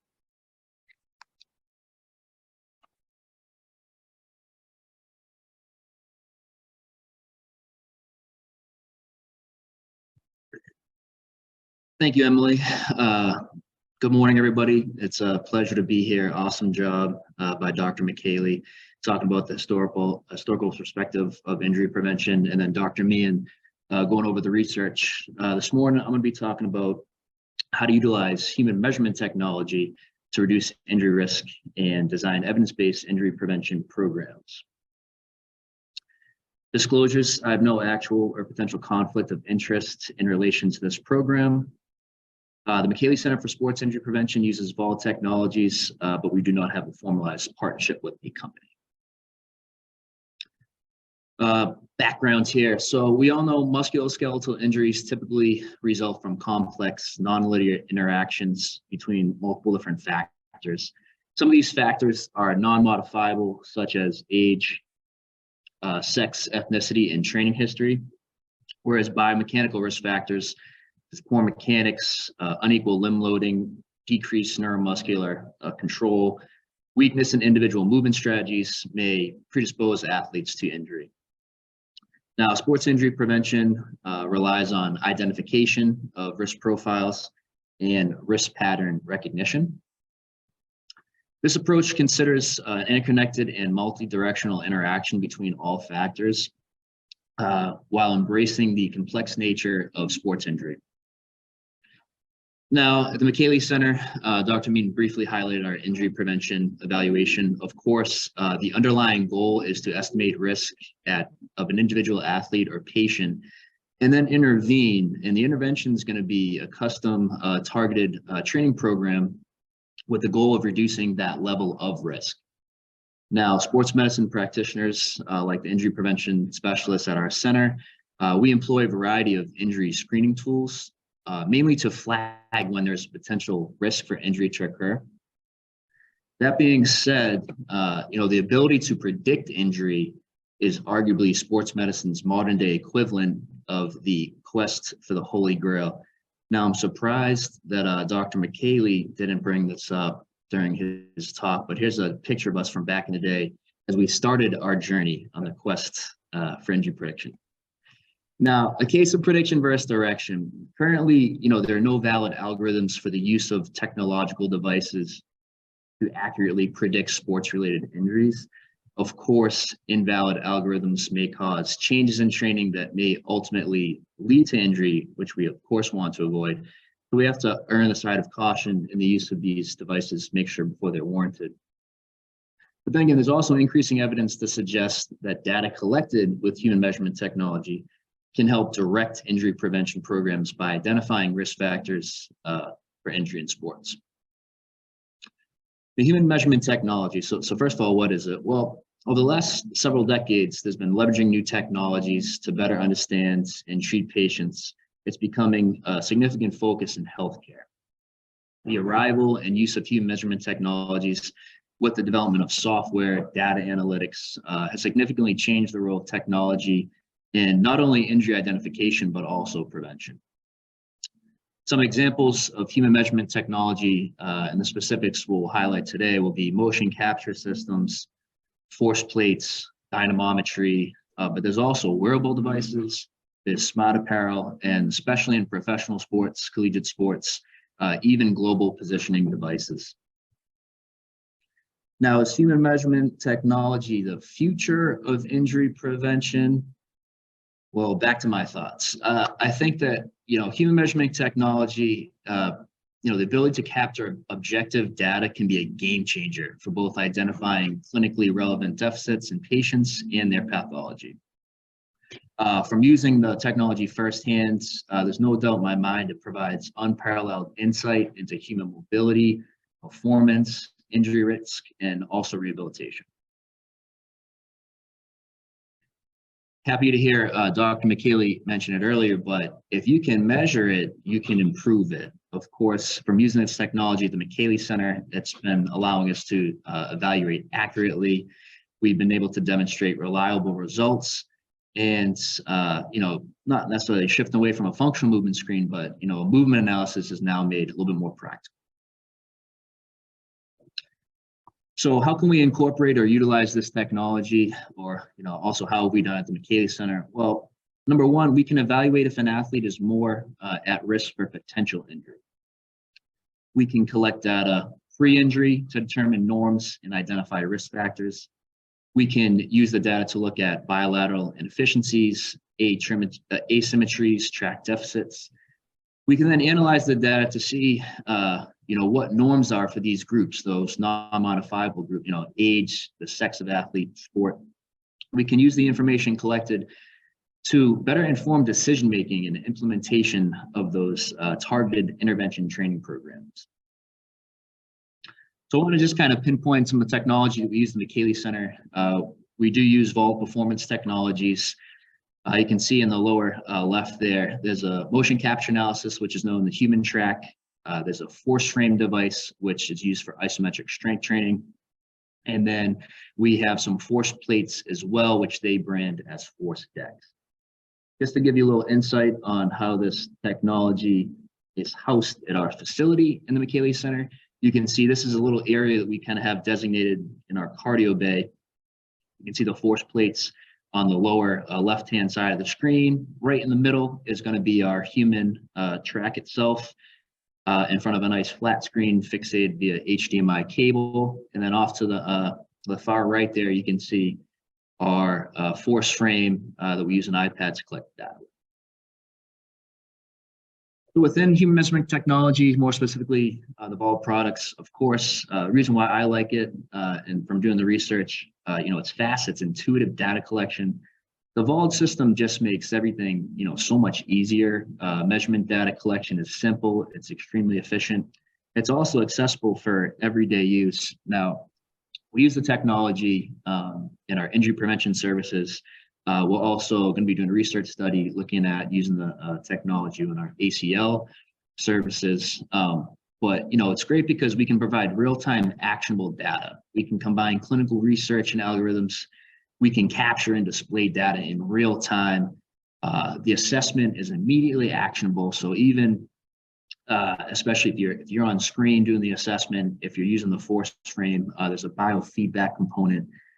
And for the clinicians, it makes our data-driven decision-making process very efficient, provides actionable insight, and of course, we can optimize patient outcomes. So up first, I want to talk about the Human Track. The Human Track leverages a 3D Azure kinematic motion tracking system to create a dynamic model of the human body. It provides a detailed analysis of movement, which can be captured in real time. Every measurement is taken front facing. We have the ability to assess movement immediately. And with that, we can tailor training or rehabilitation programs with clear, measurable objectives in mind. Here's an example of what the Human Track will kind of spit out to us or look like on screen. You can see on the left side, there's our protocols. We'll work through stability, balance, cervical spine range of motion, upper body range of motion, and then the more encompassing lower body dynamic assessments. I believe what's pictured here is our single leg squat. You can see that the patient is front facing the camera. We have the ability to collect, about 3 sets on the left side and the right side. And you can see the metrics work their way from the ground up, from the ankle to the knee, to the hip, up to the shoulders, to the neck. Here's an example of data collection, what it looks like in the Micheli Center. You can see our patient here is performing just a balance assessment. Now, this is pretty cool. So we see them in real time. They're in front of the camera. They're facing the screen. As they're performing the test, of course, we're cueing them how to perform it correctly. And then once the test is completed, we can then look across and see, all right, well, here's our results. Well, what's the ellipse area? How much has that patient moved around? What is their center of movement path? What is their stability from a medial to lateral standpoint? What is it from an anterior to posterior standpoint? Can they functionally balance? Do they have the ability to balance? Is there an excessive pelvic lateral tilt? Is there excessive trunk flexion? You can see here that in this incidence, about 7.2 degrees, just under 10%, and about 4.2 degrees on this left side, just under 5%. Another example of an assessment is our overhead squat. Once again, our athlete is, our patient is front facing the camera.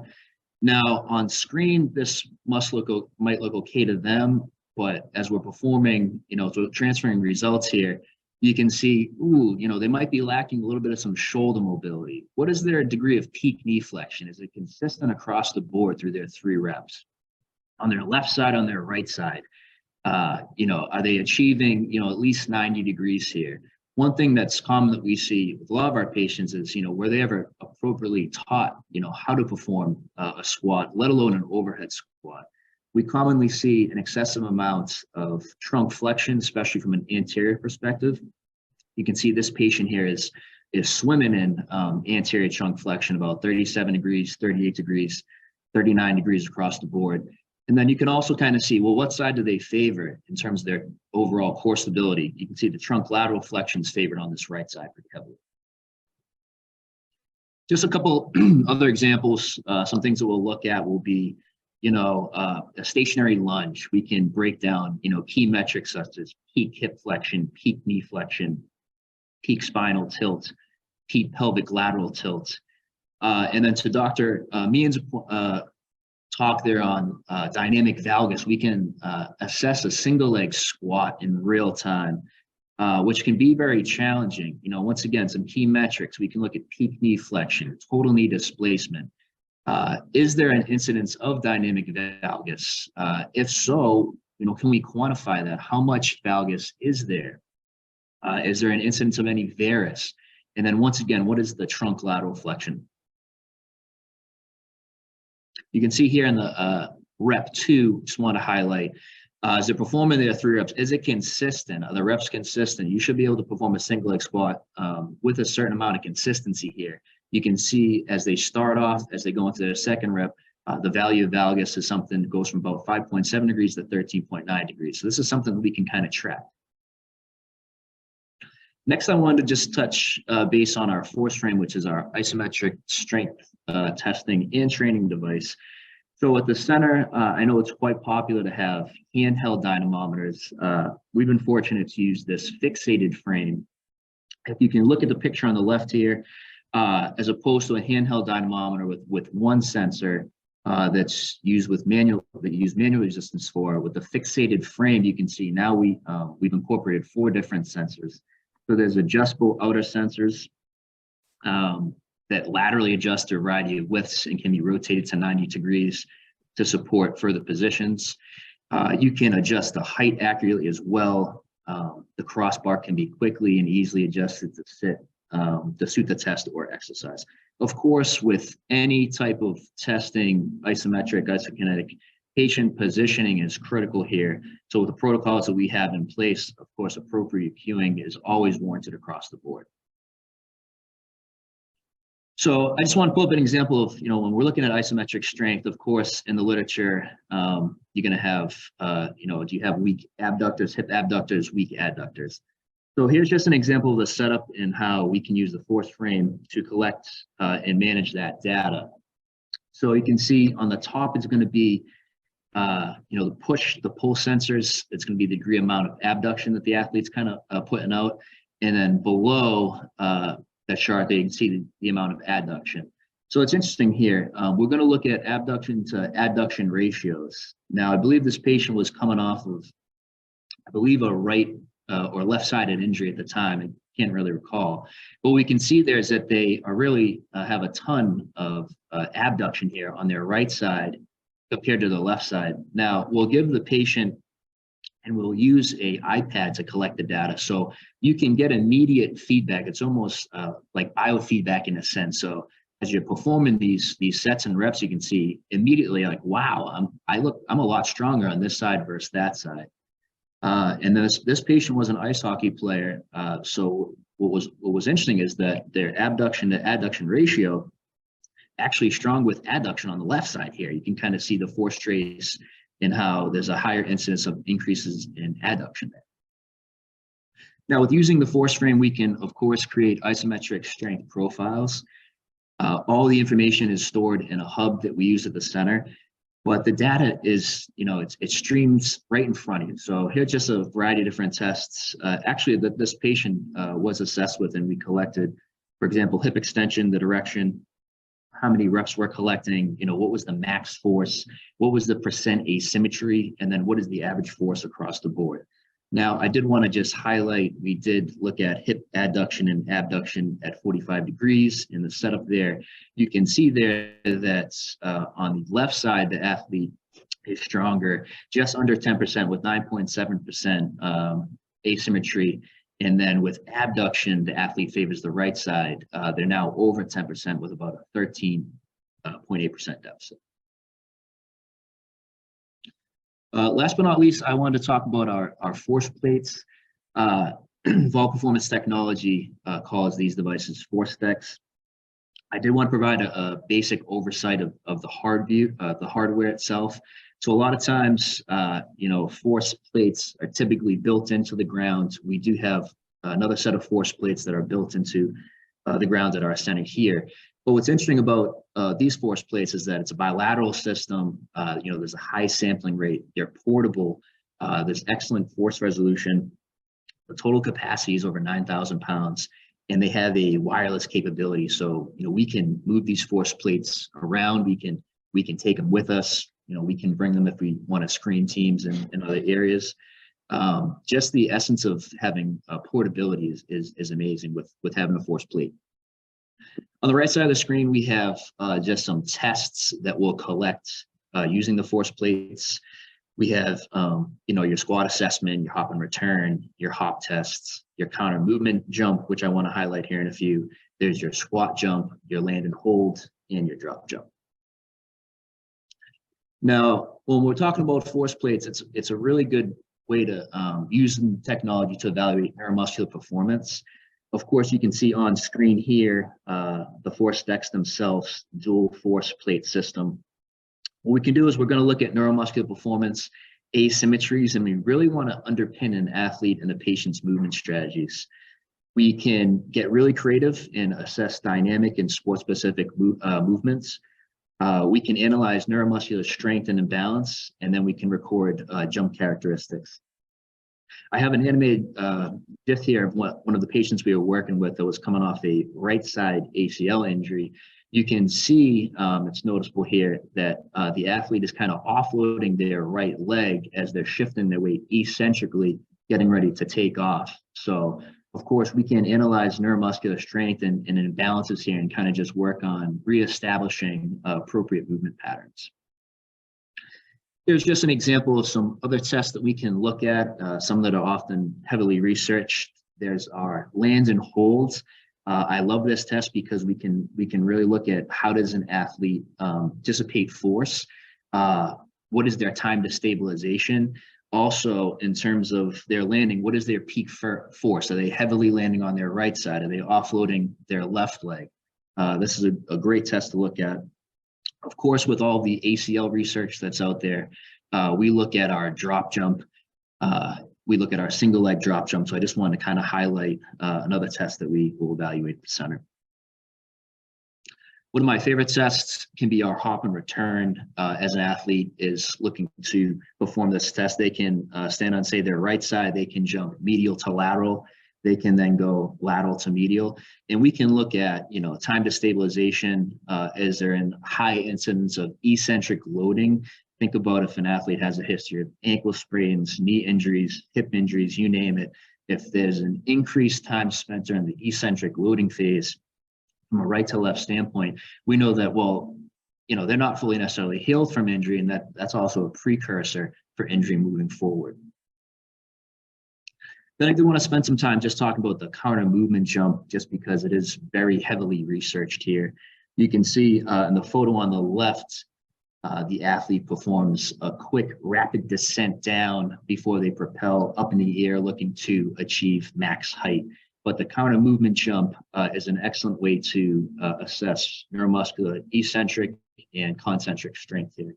You can see the different phases, picture one, the picture two, the rapid descent, phase three, there, the rapid propulsion up, and then the stationary landing. So with assessing our patients on the force plates, we can look at performance criteria and asymmetry criteria. So on the performance side of things, we can look at, all right, well, what's the relative eccentric peak power?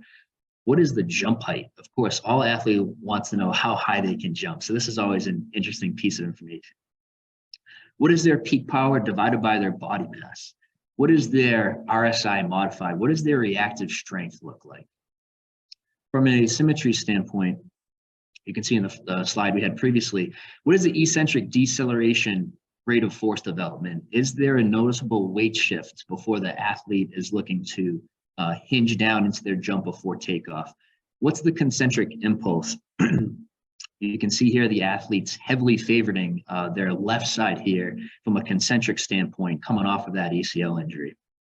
What is the force velocity at zero? Before the athlete is looking to take off, where is most of that energy being stored? Where is that force velocity? What's the baseline for the force velocity?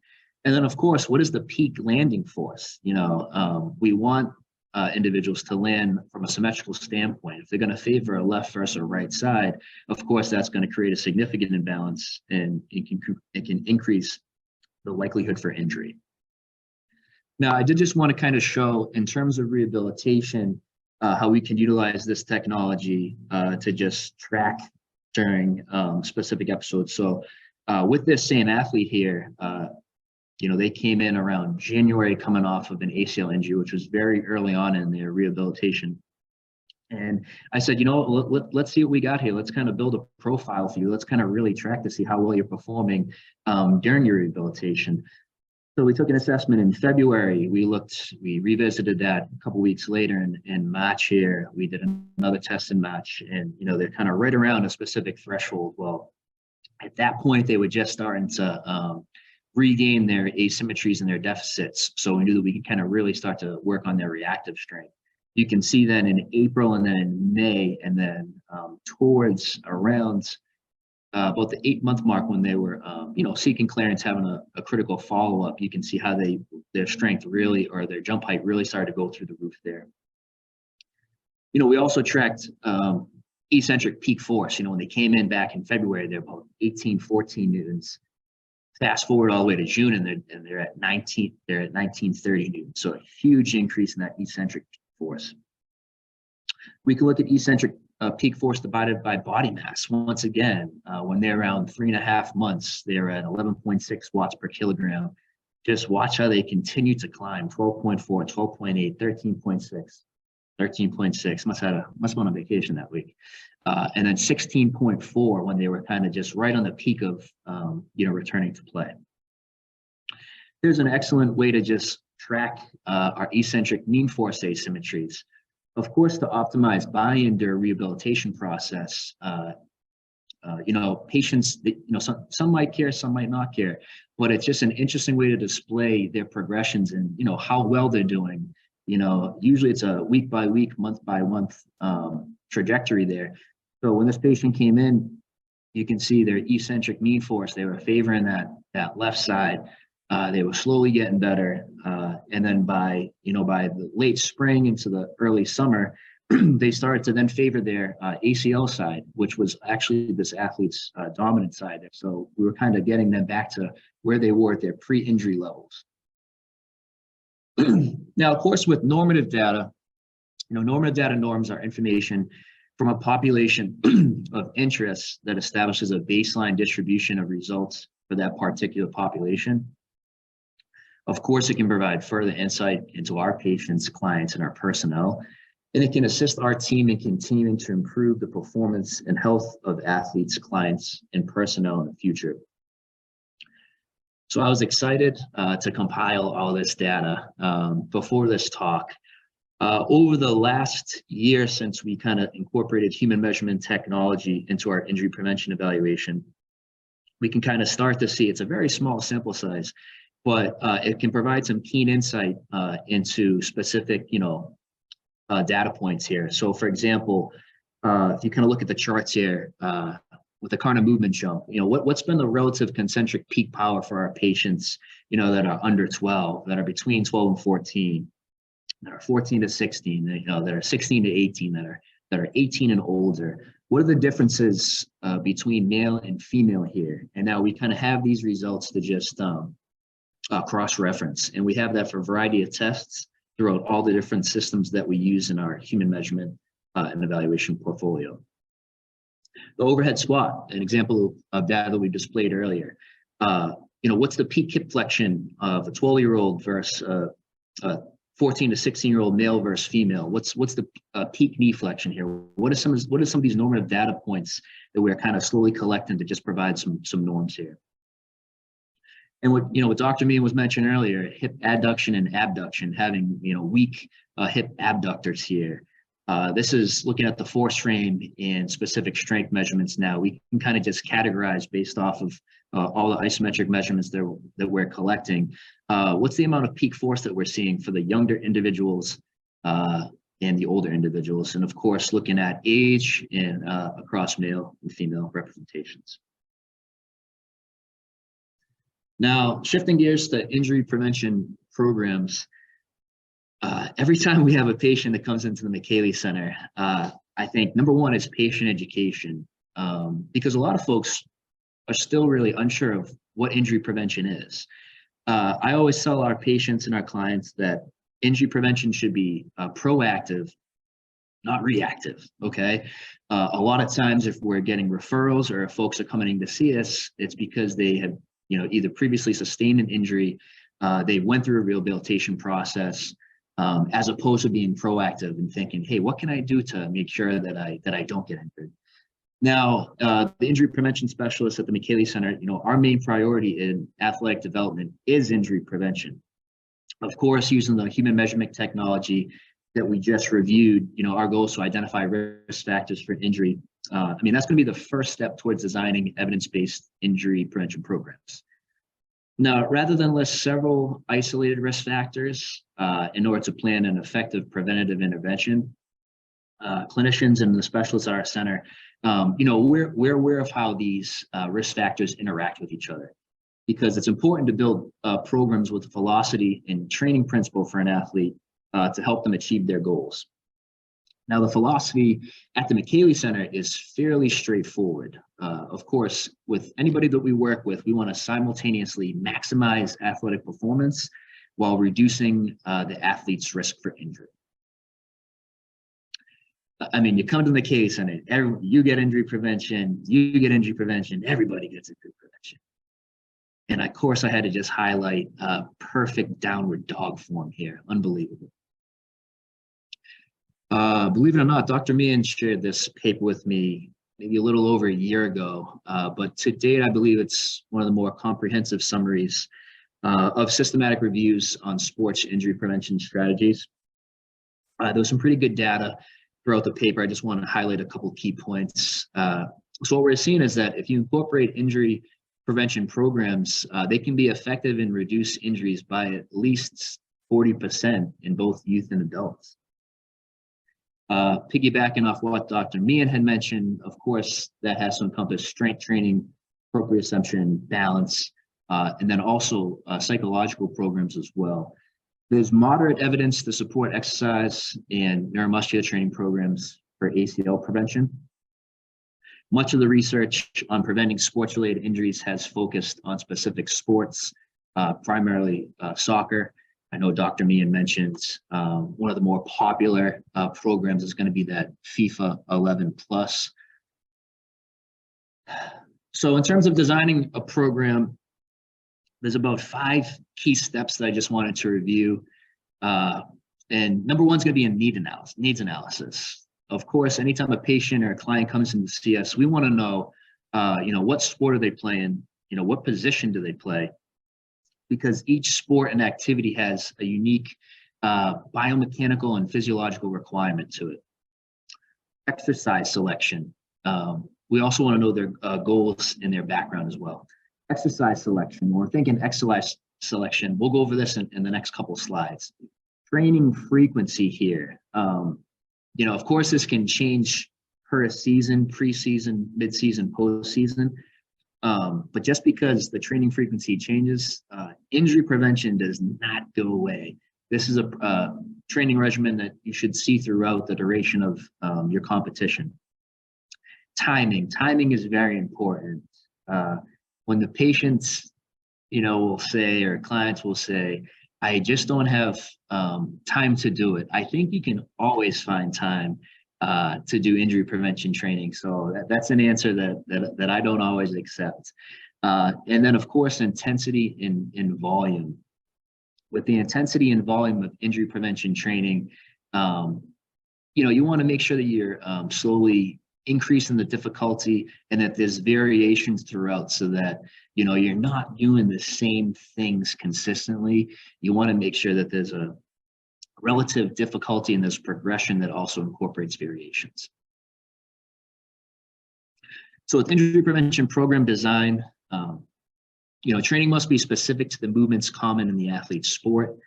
There has to be a specific to the structure or body region to what the athlete is trying to prevent injury, and also have to consider previous history of injury.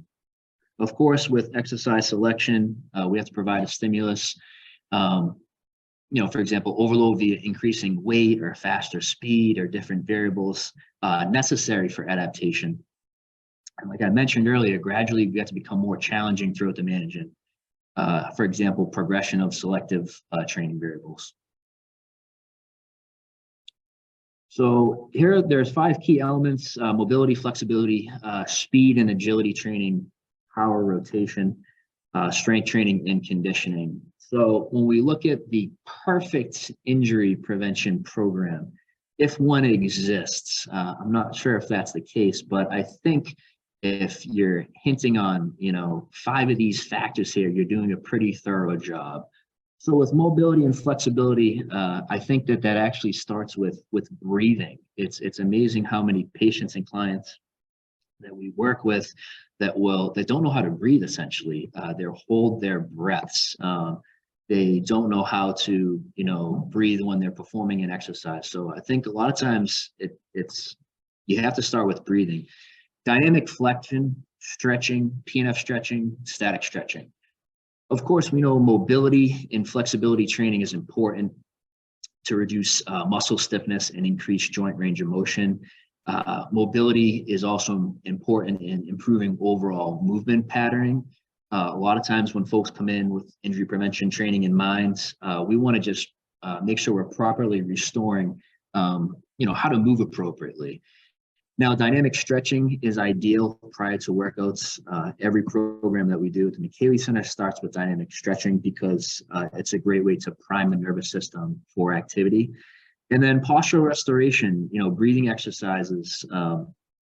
Evidence-based practice shows that you can use postural restoration exercises to relax specific muscles, which can contribute to overall posture. Speed and agility training. Of course, there's linear sprint mechanics, there's multi-directional change of direction drills. These drills are sport specific in a sense where they'll contribute to increasing linear speed, such as improving acceleration, top speed, and running mechanics. I think you have to incorporate multi-directional and change of direction training to improve multi-directional training agility. Of course, when we're thinking about sports themselves, you're going from point A to point B, and there's so many different multi-directional activities. If you're just doing that in your sport, of course, over time that can become, a learned behavior. But I think it's also critical to make sure that you're training multi-direction and change of direction activities. I'm a huge fan, of course, with neuromuscular control, but deceleration mechanics.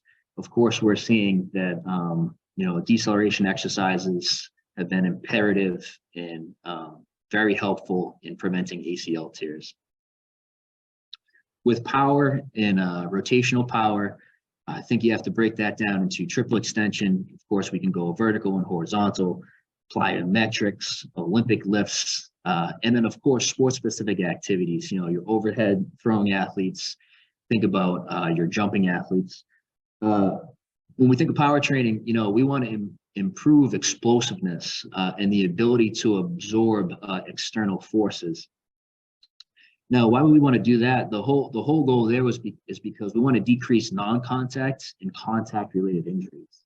So in order to do so, we have to make sure that we have power throughout the different anatomical planes.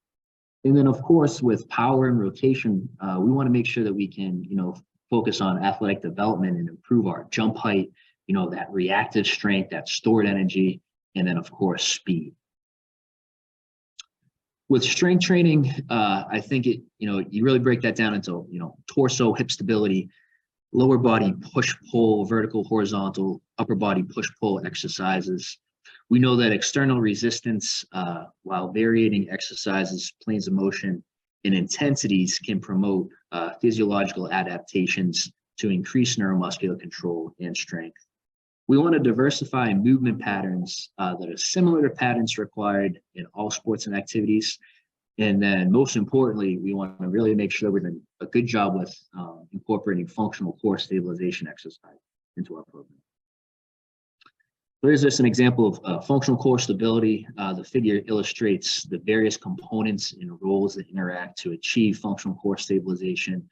We have to start with our local mobilizers and stabilizers, progress to our global mobilizers and stabilizers in those load transfer muscles. And it's a cycle of just, stabilization and recruitment through an endurance standpoint, from a posture balance standpoint, to really just make sure we're focusing on proper movement patterns and functional movement and dynamic stability. Last but not least, one of the more critical and often left out of programs that we see is the conditioning. I mean, conditioning, when you're in season, you just think that you're magically conditioned at times. But of course, a solid injury prevention program should incorporate, interval training, whether it be anaerobic or aerobic. Now, most sports are interval-based with the exception of endurance-based sports. When we're thinking anaerobic, we're thinking high intensity, interval-based conditioning, such as, sprints, sled sprints, and shuttle runs. But the goal here is to really, maintain and improve, speed and quickness without compromising, body competition and risk for overuse injuries that could come about during the season. I did want to highlight, of course, with the topic of, human measurement technology, when you're coming in to see us from the Micheli Center and you're working with us one-on-one, we often want to give our patients and our clients injury prevention programs. What are some things that you can do at home? So another key piece to injury prevention training is going to be, what can you do at home, outside your sport besides coming in to train with us one-on-one? And this is just an example of a program called Telehab that I use and the clinicians use at our center that allows us to create progressive resistance training programs, of course, that are focused with injury prevention. From a virtual standpoint, our patients can pull this up on their phone. We can send them PDF copies so they have that printout in front of them. And it's just a great way to kind of provide that segue to, training somewhere on site versus, what can I do at home to kind of just maximize performance and, of course, injury prevention. And here are my references.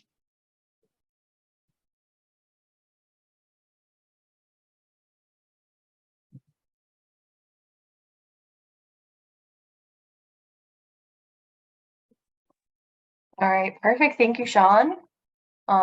Thank you to all the panelists. It looks like we do have one more question in the Q&A. Another one came through from Di, so awesome. Shawn, are you able to see the Q&A, or do you want me to read it out for you? Is that Dai Sujimoto that has a question there? Yeah. Well, first of all, Dai, it's at least midnight in Japan. I'm not sure what you're doing up right now.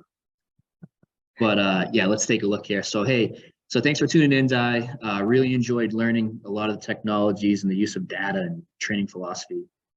Do you give the same type of injury prevention exercises and tips to young male and female athletes, or do you arrange it differently?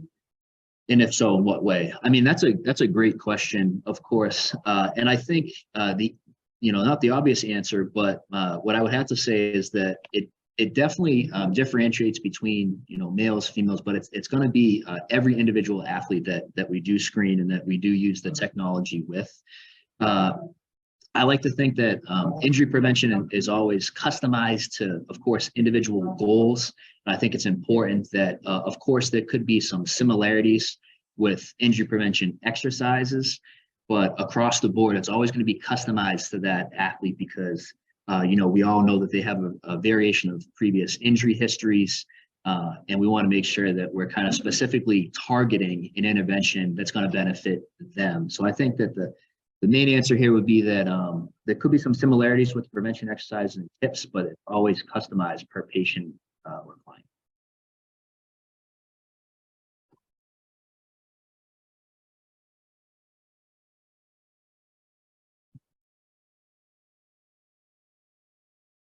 There was another question in there. Do you test in both PROM and AROM to compare the gap between those, especially for hypermobile folks? If not, why not? Or what else do you look at instead, thinking about assessment of dancers and circus artists for this? That's a great question. Of course, we have the ability to test passive range of motion and active range of motion.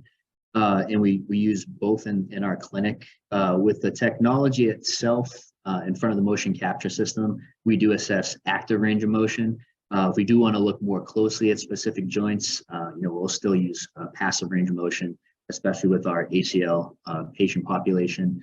And of course, we do incorporate the Beighton scale for hypermobility into our injury prevention evaluation when you're thinking about the assessment of dancers and circus artists that have a variation of hypermobility. Awesome. All right. Well, thank you to our panelists, and thanks again to everyone who joined us this morning. So as a reminder, this lecture will be posted on our YouTube channel sometime this week. Stacy will also be sending out a link to a brief evaluation. And if you paid for credits, a certificate will be sent to your email next week as well. Future lecture announcements will be posted online, so make sure you check our website or watch out for an email or our social media pages. So again, thanks to everyone who came out this morning. It looks like we have one last question. We'll take this one last question. As someone that is an aerialist, a lot of the movement screening and measurement tools are more geared towards weight-bearing sports. So do you have insight on that? Ooh, good question. In terms of providing insight for an aerialist, I would have to refer you to the Micheli Center because we do have a gymnastics screen. And when I think of, warriors, ninja warriors, aerialists, and those particular specialists, we do have something that's geared more towards, the weight-bearing sports, for example.